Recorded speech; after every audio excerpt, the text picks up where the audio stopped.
ರಾತ್ರಿ 11ರ ನಂತರ ಕಟೀಲು ದೇವಸ್ಥಾನದಿಂದ ಮೂಡಬಿದ್ರೆಗೆ ಒಬ್ಬರೇ ಬೈಕ್ನಲ್ಲಿ ಹೋಗ್ತಾ ಇದ್ದೀರಾ?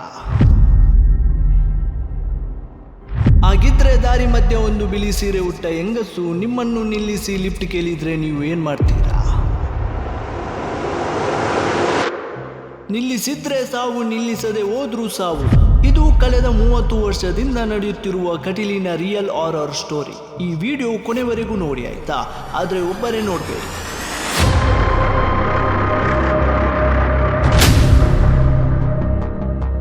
ಕಟೀಲು ಶ್ರೀ ದುರ್ಗಾಪರಮೇಶ್ವರ ದೇವಸ್ಥಾನ ಲಕ್ಷಾಂತರ ಭಕ್ತರು ಬರೋ ಶಕ್ತಿ ಕ್ಷೇತ್ರ ಅಂತ ಎಲ್ಲರಿಗೂ ಗೊತ್ತು. ಆದ್ರೆ ದೇವಸ್ಥಾನದಿಂದ ಮೂಡಬಿದ್ರೆಗೆ ಹೋಗೋ 7 ಕಿಲೋಮೀಟರ್ ರಸ್ತೆ ಇದೆ.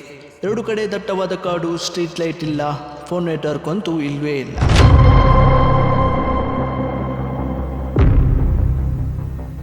ಅಲ್ಲಿಯ ಸ್ಥಳೀಯರು ಹೇಳೋ ಪ್ರಕಾರ 1990ರಲ್ಲಿ ಒಬ್ಳು ಹೆಂಗಸು ರಾತ್ರಿ ದೇವಸ್ಥಾನದಿಂದ ಮನೆಗೆ ಹೋಗ್ತಾ ಇದ್ಲು. ಮೂಡಬಿದ್ರೆಗೆ ಹೋಗುವಂಥ ರಸ್ತೆಯಲ್ಲಿ ಅವಳು ನಡ್ಕೊಂಡು ಹೋಗ್ತಾ ಇರುವಾಗ ಹಿಂದೆಗಡೆಯಿಂದ ಬಂದು ಒಂದು ಲಾರಿ ಅವಳಿಗೆ ಗುದ್ದಿದ ಪರಿಣಾಮ ಆ ಹೆಂಗಸು ಸ್ಥಳದಲ್ಲೇ ಸಾವನ್ನಪ್ಪುವಾಗ ಅವಳು ಹುಟ್ಟಿದ್ದು ಬಿಳಿ ಸೀರೆ ಆಗಿತ್ತು.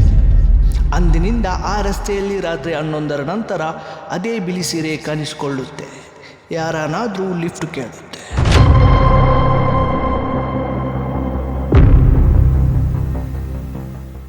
ಇನ್ಸಿಡೆಂಟ್ 1, 1995. College student. ಮೂಡಬಿದ್ರೆ ಕಾಲೇಜಿಗೆ ಹೋಗುವಂಥ ಹುಡುಗ ರಾತ್ರಿ ಮನೆಗೆ ತಡವಾಗಿ ಹೋಗ್ತಾ ಇದ್ದ. ಅದೇ ಮೂಡಬಿದ್ರೆ ರಸ್ತೆಯಲ್ಲಿ ಬೈಕ್ನಲ್ಲಿ ಒಬ್ಬನೇ ಹೋಗ್ತಾ ಇದ್ದ. ದಾರಿ ಮಧ್ಯೆ ಒಂದು ಬಿಳಿ ಸೀರೆ ಉಟ್ಟ ಹೆಂಗಸು ನಿಂತಿದ್ಲು. ಹತ್ತಿರ ಹೋದ, ಮುಖ ಕಾಣಿಸ್ಲಿಲ್ಲ ಅವನಿಗೆ. ಅಣ್ಣ ಲಿಫ್ಟ್ ಕೊಡಿ ಎಂದು ಕೇಳಿದ್ಲು.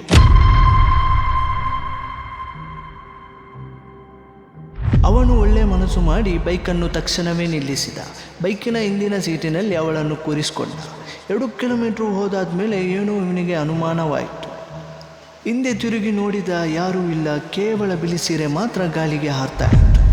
ಅವನು ಭಯದಲ್ಲಿ ಬೈಕು ಬಿಟ್ಟು ಮನೆಗೆ ಓಡಿ ಹೋದ.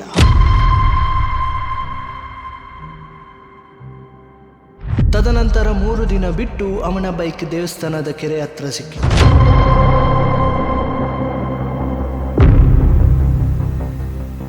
ಇನ್ಸಿಡೆಂಟ್ 2, 2007. Lorry driver.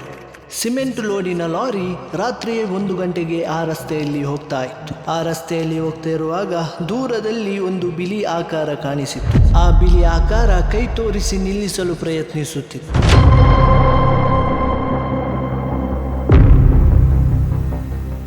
ಆ ಡ್ರೈವರ್ ಲಾರಿಯನ್ನು ನಿಲ್ಲಿಸಲೇ ಇಲ್ಲ. ಲಾರಿಯ ಸ್ಪೀಡ್ ಜಾಸ್ತಿ ಮಾಡಿದ.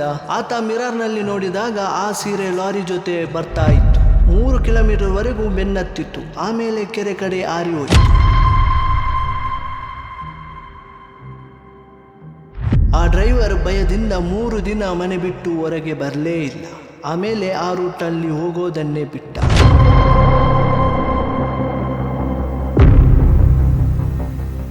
ಇನ್ಸಿಡೆಂಟ್ 3, 2021. ರೀಸೆಂಟ್.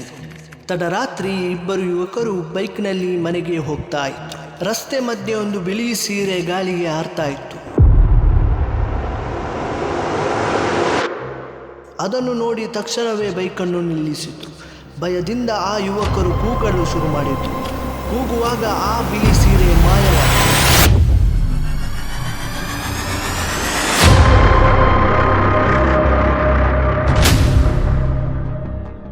ಆ ಸೀರೆ ಮಾಯವಾದಾಗ ತಕ್ಷಣವೇ ಬೈಕ್ನ ಸ್ಪೀಡ್ ಜಾಸ್ತಿ ಮಾಡಿದ್ರು. ಎಲ್ಲೂ ಕೂಡ ನಿಲ್ಲಿಸದೆ ನೇರವಾಗಿ ಹೋಗಿ ಮನೆಗೆ ತಲುಪಿದ್ರು. ಮನೆಗೆ ಬಂದ ಮೇಲೆ ಮರುದಿನ ಒಬ್ಬನಿಗೆ ಜ್ವರ. ಭಯದಿಂದ 1 ವಾರ ಅವಳು ನನ್ನ ಹೆಸರು ಹೇಳಿ ಕರೆದಳು ಅಂತ ಮನೆಯವರ ಹತ್ರ ಹೇಳ್ತಾನೆ ಇದ್ದ.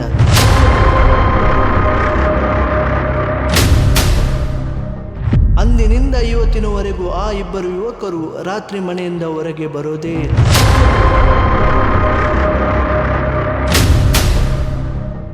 ನಾನು ಕಟೀಲು ಪೂಜಾರಿ ಅವರನ್ನು ಕೇಳಿದಾಗ ಅವರು ಹೇಳಿದರು, ಇದು ಶಾಪ ಅಲ್ಲ, ಅಪಘಾತದಲ್ಲಿ ಹೋದ ಆತ್ಮಕ್ಕೆ ಶಾಂತಿ ಇಲ್ಲ ಅಂತ. ಅಮಾವಾಸ್ಯೆ ದಿನ ಜಾಸ್ತಿ ಕಾಣಿಸಿಕೊಳ್ಳುತ್ತೆ. ಒಂಟಿಯಾಗಿ ಹೋಗುವವರನ್ನು ಟೆಸ್ಟ್ ಮಾಡುತ್ತೆ. ನಿಲ್ಲಿಸಿದ್ರೆ ಅವಳ ಜೊತೆ ಹೋಗಬೇಕಾಗುತ್ತೆ. ನಿಲ್ಲಿಸದೆ ಹೋದರೆ 3 ದಿನವರೆಗೂ ಹಿಂಬಳಿಸುತ್ತೆ.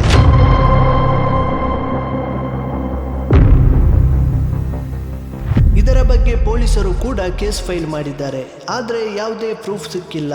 ಕೇವಲ ಜನರ ಹೇಳಿಕೆ ಮಾತ್ರ ಆಗಿರುತ್ತೆ.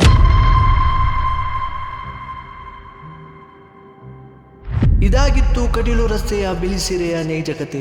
ನೀವು ಕಟೀಲು ಕಡೆ ರಾತ್ರಿ ಹೋಗಿದ್ದೀರಾ? ಏನಾದರೂ ಅನುಭವ ಆಗಿದ್ದರೆ ಕಮೆಂಟ್ನಲ್ಲಿ ನಿಮ್ಮ ಸ್ಟೋರಿಯನ್ನು ಹಂಚಿಕೊಳ್ಳಿ. ಈ ವಿಡಿಯೋ ಇಷ್ಟ ಆದಲ್ಲಿ ಲೈಕ್ ಮಾಡಿ. ಇನ್ನೂ ಹೀಗೆ ತುಳುನಾಡು ರಿಯಲ್ ಆರ್ ಸ್ಟೋರಿಗಾಗಿ PB ಗೋಸ್ಟ್ ಸಬ್ಸ್ಕ್ರೈಬ್ ಮಾಡಿ. ನನ್ನ ಮುಂದಿನ ವಿಡಿಯೋ ಇನ್ನೂ ಭಯಾನಕವಾಗಿದೆ. ನಾವು ಮತ್ತೆ ಸಿಗುವ, ಅಲ್ಲಿಯವರೆಗೂ ಜಾಗ್ರತೆ. ರಾತ್ರಿ ಡ್ರೈವ್ ಮಾಡುವಾಗ ರೇರ್ ವ್ಯೂ ಮಿರರನ್ನು ನೋಡೋದನ್ನು ಮರಿಬೇಡಿ.